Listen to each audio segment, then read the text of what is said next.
नमस्कार दोस्तों, मैं हूं जॉनी धीमान और आप मेरे चैनल पे हैं जिसका नाम है हॉरर नाइट्स विद जीडी। और जहां आप सुन रहे हैं कहानी, वो भी मेरी जुबानी। दोस्तों, हम हर बार बड़ी मेहनत से आपके लिए एक दिल दहला देने वाली हॉरर स्टोरी बनाते हैं। तो अगर आप हमारी यानी horror nights with GD channel की कहानियां इंजॉय करें तो हमारे चैनल को सब्सक्राइब कीजिए और हमारी लेटेस्ट वीडियोस की नोटिफिकेशन के लिए बेल आइकन दबाना मत भूलना।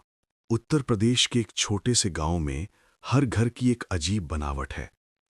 हर मकान में दो दरवाजे हैं, एक बड़ा आम दरवाजा और एक छोटा बौना सा दरवाजा। हर मंगलवार रात 7:55 बजे पूरे गांव में सन्नाटा छा जाता है। कोई बाहर नहीं निकलता, कोई खिड़की नहीं खोलता। घरों के अंदर भी लोग दबे पांव चलते हैं, क्योंकि उस वक्त वो आता है। गांव वाले उसे काकुड़ा कहते हैं, एक बौना भूत जिसका सिर लटकता है, जिसकी चमड़ी अजीब सी है और जिसकी दहाड़ जानवरों जैसी। वो हर मंगलवार रात 7:55 बजे गांव में दाखिल होता है। हर घर के छोटे दरवाजे की तरफ पड़ता है। अगर दरवाजा खुला है तो वो गुजर जाता है, अगर दरवाजा बंद है तो वो उस घर के मर्द को लात मारता है अपने दाहिने पैर से। जिसे वो लात मारता है उसकी पीठ पर कूबड़ निकल आता है और ठीक 13 दिन बाद उसकी मौत हो जाती है। ये कहानी है उस श्राप की, उस गांव की और उस लड़के की जिसने एक मंगलवार दरवाजा बंद कर दिया। उत्तर प्रदेश के मथुरा जिले के पास एक गांव है। नाम है रतौड़ी या रतौदी। बाहर से देखने में बिल्कुल साधारण गांव, मिट्टी के घर, खेत, पेड़, चौपाल। पर इस गांव में जाते ही एक चीज आपका ध्यान खींचेगी। हर घर में दो दरवाजे हैं, एक सामान्य साइज का दरवाजा और उसके बगल में एक छोटा सा दरवाजा, इतना छोटा कि एक बच्चा या बौना आदमी ही उसमें से निकल सकता है। गांव वाले बताते हैं कि ये परंपरा 65 साल पुरानी है। उनके बुजुर्गों ने यही सिखाया, कोई इसके खिलाफ नहीं जाता। हर मंगलवार शाम 7:55 बजे पूरे गांव में एक अजीब सी बेचैनी फैल जाती है। लोग जल्दी जल्दी अपने काम निपटाते हैं, दुकानें बंद हो जाती हैं, बच्चे घरों में दौड़कर घुस जाते हैं। 7:55 बजते बजते हर घर का मुख्य दरवाजा बंद हो जाता है और छोटा दरवाजा खुला छोड़ दिया जाता है। गांव वाले कहते हैं, काकुड़ा आ रहा है। काकुड़ा, एक बौना भूत जिसकी शक्ल इतनी डरावनी है कि बुजुर्ग भी उसका नाम लेते हुए कांप जाते हैं। जो लोग उसे देख चुके हैं वे बताते हैं वो बहुत छोटे कद का है। उसका सिर एक तरफ लटकता है, उसकी चमड़ी अजीब सिकुड़ी हुई है और उसकी आवाज इंसानों जैसी नहीं, जानवरों जैसी है। हर मंगलवार रात 7:55 बजे वो गांव में घुसता है, घर घर जाता है, हर छोटे दरवाजे के सामने रुकता है। अगर दरवाजा खुला है तो वो आगे बढ़ जाता है, अगर दरवाजा बंद है तो वो उस घर के मर्द को लात मारता है अपने दाहिने पैर से। उस लात के बाद जो होता है वो और भी डरावना है। जिसे लात पड़ती है उसकी पीठ पर तुरंत कूबड़ निकल आता है। कोई दर्द नहीं होता, कोई चोट नहीं लगती, बस एक कूबड़ जैसे वहीं से निकला हो। और फिर उसके जीवन की उल्टी गिनती शुरू हो जाती है। 13 दिन के अंदर वो आदमी मर जाता है। कोई दवा काम नहीं करती, कोई इलाज नहीं होता, सिर्फ 13 दिन, फिर मौत। गांव वालों ने अब यहां तक मान लिया है कि 13 दिन का इंतजार ही सब कुछ है। वे मरने वाले के लिए पहले से ही अंतिम संस्कार की तैयारी करने लगते हैं। एक गीत भी है जो औरतें गाती हैं, क्यों नहीं खोला दरवाजा। सोहम, 30 साल का लड़का, बिजनेस ट्रिप पर उत्तर प्रदेश आया हुआ था। उसके पिता मूल रूप से इसी गांव के रहने वाले थे, पर कई साल पहले यहां से जा चुके थे। सोहम ने सोचा क्यों ना अपने पुश्तैनी गांव देखूं। उसके पिता ने उसे मना किया, बहुत मना किया, पर सोहम नहीं माना। वो रतौड़ी पहुंच गया। गांव देखकर वो हैरान रह गया। हर घर में 2 दरवाजे और एक अजीब सा सन्नाटा। लोग उसे अजनबी समझकर घूर रहे थे। उसने अपने पुश्तैनी घर में प्रवेश किया। वहां एक बुजुर्ग औरत मिली। उसने सोहम को समझाया, बेटा, आज मंगलवार है। शाम 7:55 बजे तक छोटा दरवाजा खोल देना, मत भूलना। सोहम ने पूछा, क्यों? बुजुर्ग औरत ने जवाब नहीं दिया, बस चली गई। शाम हुई। सोहम अपने मोबाइल में व्यस्त था। उसने छोटा दरवाजा खोलना छोड़ दिया। उसे यकीन नहीं था ऐसी बातों पर। 7:55 बजे अचानक बाहर से एक आवाज आई, दहाड़ जैसी, कुत्तों के भौंकने की आवाज, और फिर उसके घर के सामने कदमों की आहट। सोहम ने दरवाजे की तरफ देखा। छोटा दरवाजा बंद था। अगले ही पल एक जोरदार धक्का लगा। उसे लगा जैसे किसी ने उसकी पीठ पर लात मारी हो। वो गिर गया। उठा तो उसके शरीर में दर्द था। अगली सुबह उसने आईने में देखा। उसकी पीठ पर कुबड़ था। सोहम घबरा गया। वो डॉक्टर के पास गया। डॉक्टर ने कुबड़ देखा पर कुछ कह नहीं पाया। एक्सरे में कुछ नहीं निकला। ब्लड टेस्ट नॉर्मल थे, पर कुबड़ था और बढ़ रहा था। गांव वालों ने उसे बताया, अब तुम्हारे पास सिर्फ 13 दिन है। सोहम के दोस्त तनुज को पता चला। वो दौड़ा दौड़ा गांव आया। सोहम की हालत देखकर उसके होश उड़ गए। तनुज ने कहा, मैं कुछ करूंगा, मैं हार नहीं मानूंगा। उसने एक तांत्रिक बुलाया, बुजुर्ग आदमी, अनुभवी। उसने कहा, यह काकुड़ा का श्राप है, इसे झेलना पड़ेगा। तांत्रिक ने एक रात जंगल में अनुष्ठान किया, वहीं जहां काकुड़ा का वास बताया जाता था। खेत के बीच में एक पुतला था, डरावना, उड़ते हुए कीड़ों से ढका हुआ। अनुष्ठान के दौरान पुतला हिला, फिर जोर से हिला, और फिर वो तांत्रिक की तरफ बढ़ा। अगली सुबह तांत्रिक मरा पाया गया। सोहम और तनुज ने भागने का फैसला किया।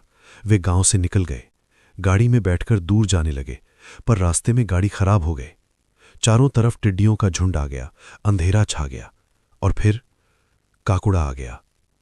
तनुज चीखा। वो गाड़ी से बाहर भागा। काकुड़ा उसके पीछे था। सोहम ने देखा, तनुज जमीन पर गिरा, फिर उठा नहीं। सुबह जब सोहम उठा, तनुज की लाश पास ही पड़ी थी। सोहम वापस गांव लौटा। अब वो अकेला था। उसके पास सिर्फ 7 दिन बचे थे। गांव के बुजुर्गों ने उसे काकुड़ा की असली कहानी बताई, कई दशक पुरानी कहानी। बहुत साल पहले इसी गांव में एक बौना रहता था। नाम था गुल्लक। वो एक सर्कस में काम करता था। गुल्लक के दाहिने पैर में अजीब शक्ति थी। जिसे भी वो अपने दाहिने पैर से छूता, उसका दर्द दूर हो जाता। पीठ दर्द, जोड़ों का दर्द, पुरानी बीमारियां सब ठीक हो जाती। गांव वाले उससे बहुत प्यार करते थे। वो सर्कस छोड़कर इसी गांव में बस गया। गांव में एक विधवा रहती थी। नाम था गंगा। उसका एक छोटा बेटा था, शिबू। शिबू ने गुल्लक से मदद मांगी। गुल्लक ने उसकी मदद की, पर गांव के कुछ लोगों को ये अच्छा नहीं लगा। एक आदमी था, पहलवान गुग्गू। वो गुल्लक से जलता था। उसने गांव वालों को भड़काया। कहा, एक बौना एक विधवा के घर जाता है, ये सही नहीं है। गांव वालों ने गुल्लक के घर में आग लगा दी। वो भागा, खेत में छिप गया, पुतले के पीछे। गंगा और शिबू को जिंदा दफना दिया गया, गुग्गू के आंगन में। गुल्लक 13 घंटे तक खेत में छिपा रहा। सर्द रात, कोई उसे बचाने नहीं आया। 13 घंटे बाद वो मर गया। मरने से पहले उसने श्राप दिया, जिस तरह मैंने 13 घंटे यातना सही, उसी तरह हर वो आदमी जो मेरा अपमान करेगा 13 दिन में मरेगा, और मैं हर मंगलवार आऊंगा। जिस घर का छोटा दरवाजा बंद होगा, उसके मर्द को लात मारूंगा। सोहम के पास अब सिर्फ 3 दिन बचे थे।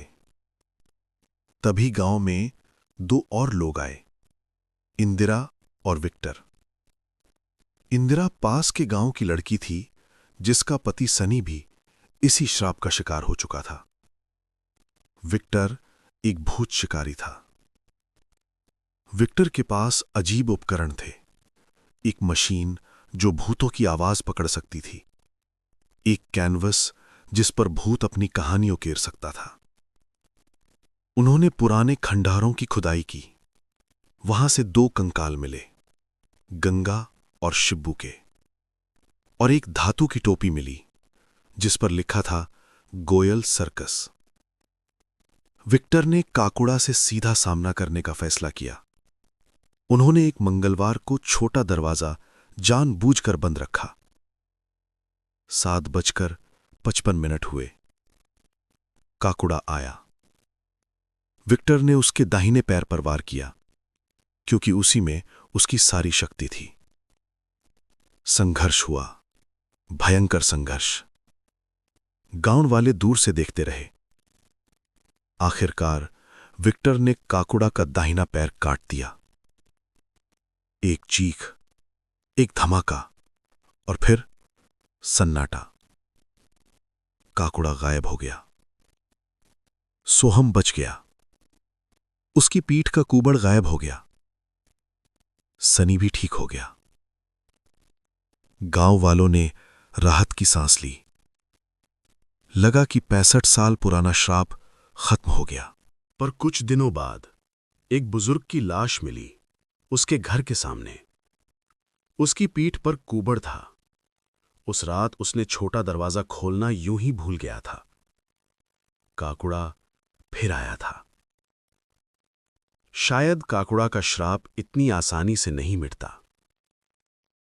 शायद वो आज भी वहां है, उसी खेत में, उसी पुतले के पीछे, हर मंगलवार का इंतजार करता हुआ। गांव वाले आज भी हर मंगलवार रात 7:55 पर छोटा दरवाजा खुला रखते हैं। सिर्फ इसलिए नहीं कि वे डरते हैं, बल्कि इसलिए कि वे जानते हैं काकुड़ा सिर्फ एक भूत नहीं था। वो एक दर्द था, एक अन्याय था, एक आवाज थी जिसे कभी सुना नहीं गया। तो अगर कभी आप उत्तर प्रदेश के किसी गांव में जाएं और किसी घर में 2 दरवाजे देखें, एक बड़ा एक छोटा, तो मत पूछिएगा क्यों। बस इतना जान लीजिए कि हर मंगलवार रात 7:55 पर वो छोटा दरवाजा खुला रखा जाता है, एक भूत के लिए, एक श्राप के लिए, एक ऐसी कहानी के लिए जो कभी खत्म नहीं होती। काकुड़ा की कहानी उत्तर प्रदेश के ग्रामीण इलाकों में सदियों से चली आ रही लोक कथा पर आधारित है। हालांकि 2024 में इसी नाम से एक फिल्म बनी थी। ये कहानी उससे अलग और पारंपरिक लोक मान्यताओं पर आधारित है। आज भी कई गांवों में हर मंगलवार को छोटा दरवाजा खुला रखने की परंपरा देखी जा सकती है। हमारी आज की कहानी आपको कैसी लगी? आप मुझे कमेंट बॉक्स में कमेंट करके जरूर बताना। तो जल्दी से चैनल को सब्सक्राइब कर लो। अगर आपके पास भी कोई कहानी है, जैसा कि ज्यादातर लोगों के पास होती हैं, या कोई सच्ची घटना का अनुभव है, और अगर आप चाहते हैं कि मैं उसको अपने चैनल पे शेयर करूं, तो आप अपनी कहानी मेरे ईमेल पे भेज सकते हैं। मेरा ईमेल कमेंट में पिन किया हुआ है। अगली बार फिर मिलेंगे एक नई कहानी के साथ। धन्यवाद।